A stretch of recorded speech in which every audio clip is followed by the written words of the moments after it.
As an American, there are very few honors which rival putting on a uniform emblazoned with the letters USA and being asked to represent our nation as United States Olympians. There's a pride we all feel watching the American team walk into the Olympic Stadium for opening ceremonies, when a countryman walks into the arena of competition and, if blessed, through hard work, love of family, coaches, and community, reaches the ultimate goal of winning an Olympic gold medal. Today, we are fortunate to have someone here who has climbed that mountain.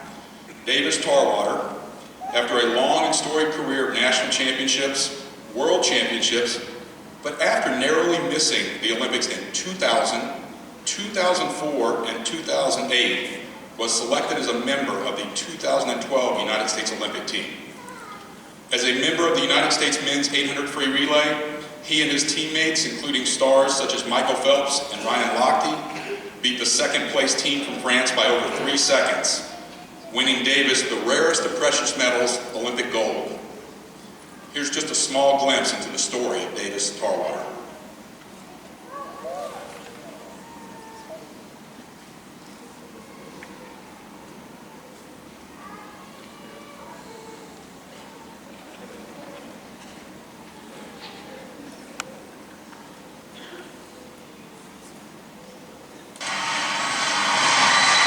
Come the Americans in the final heat of the men's 4x200 freestyle relay. And swimming these preliminary heats are 4 first-time Olympians, including Davis Tarwater, who on his 3rd try at the trials in Omaha a few weeks ago at the age of 28, finally made his first Olympic team, but not until he got the great news well after he thought he had missed out again.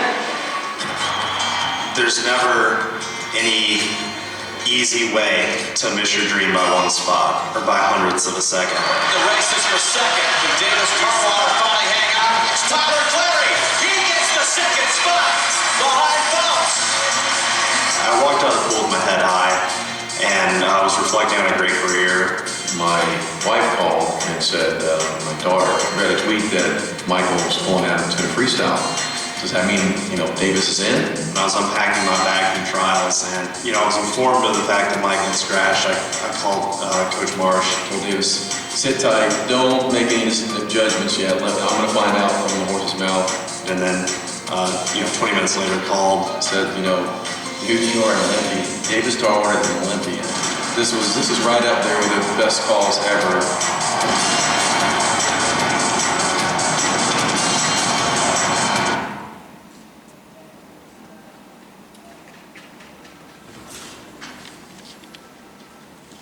Ladies and gentlemen, it's my privilege and honor to introduce my friend, United States Olympic team member and Olympic gold medalist, Davis Tarwater.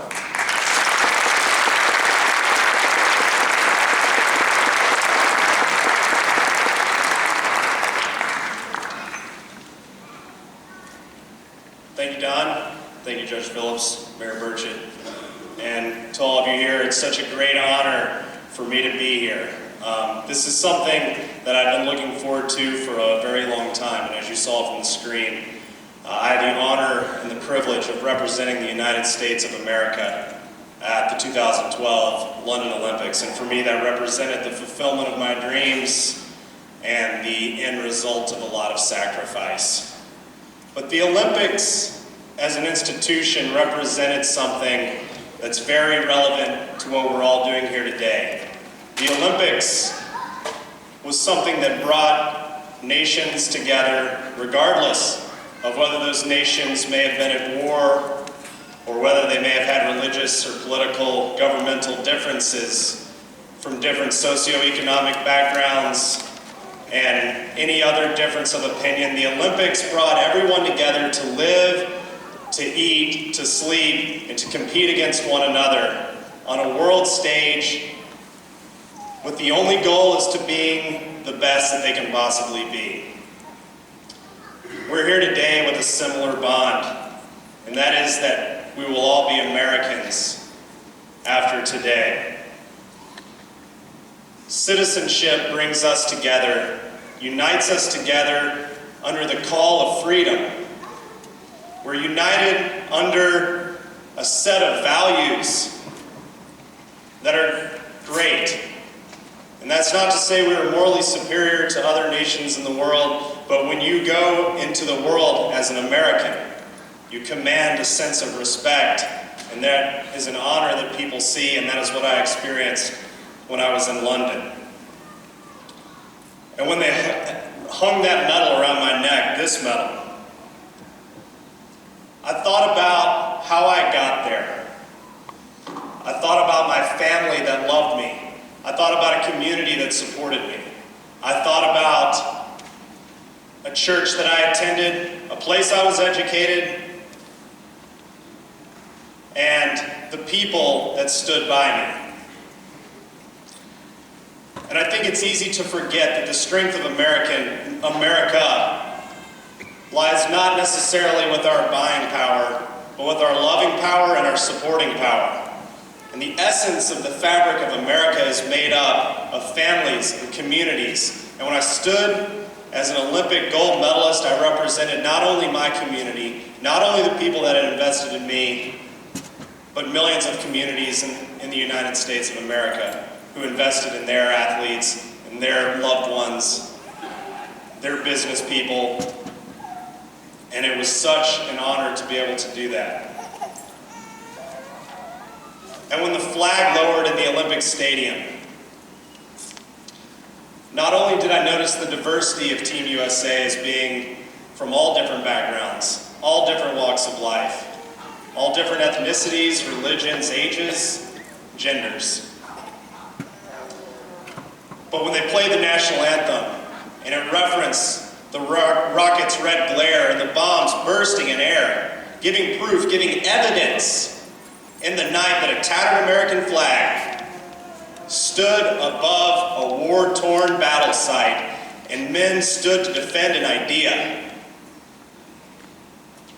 I thought of what that represented to me. And as I stand here today, I understand that while I was called to be an ambassador of the United States on international soil, and while I was proud to represent the values of America, I never had to choose it.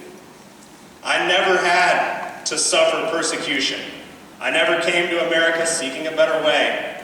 I was never a student who thought that he needed to be educated in America, was so compelled by its ideas that he needed to stay and make it better, build a business, raise a family.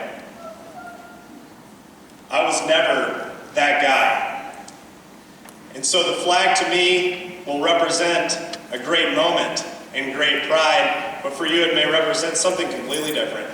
It may be great hardship, great triumph, great joy, and great redemption. But for all of us, it represents the common bond of us as Americans, as those who subscribe to a value system that's wonderful, and for those who are committed to the idea of freedom. America was made great by those who conceptualized it, those who fought for it, those who have defended it, those who continue and have served it, those who speak in its name, and today, those who choose to join it.